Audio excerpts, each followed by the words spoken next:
നേതാവേ നിന്റെ നന്മ നിറയണമേ. തിരകളുയരുമ്പോൾ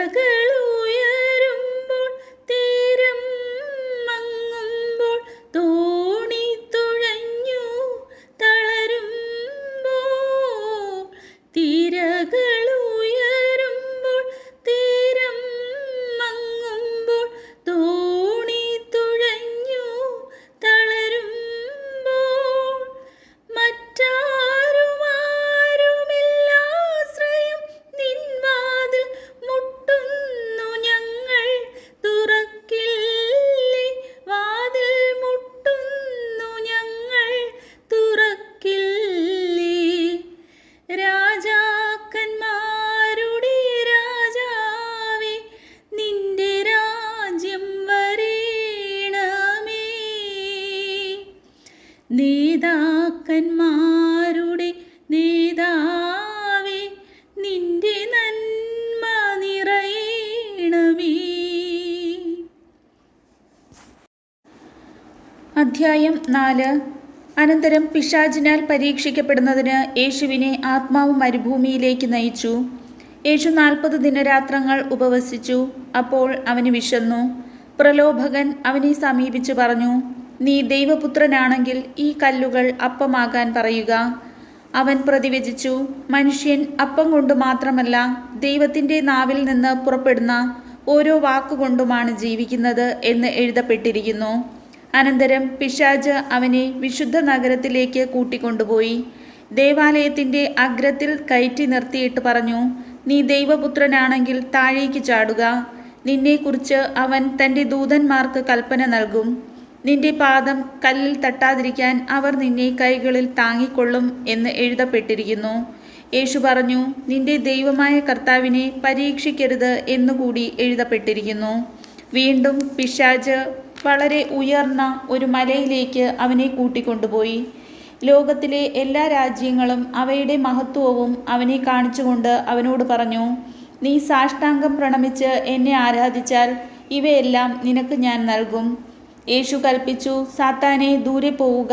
എന്തെന്നാൽ നിന്റെ ദൈവമായ കർത്താവിനെ ആരാധിക്കണം, അവിടുത്തെ മാത്രമേ പൂജിക്കാവൂ എന്ന് എഴുതപ്പെട്ടിരിക്കുന്നു.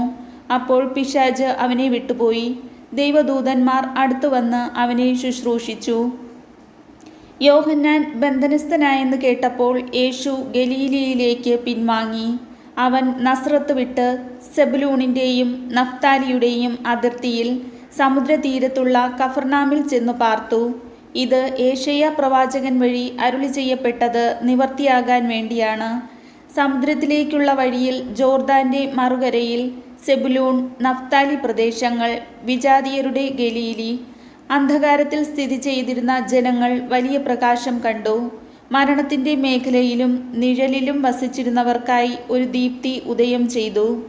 അപ്പോൾ മുതൽ യേശു പ്രസംഗിക്കാൻ തുടങ്ങി, മാനസാന്തരപ്പെടുവിൻ, സ്വർഗരാജ്യം സമീപിച്ചിരിക്കുന്നു.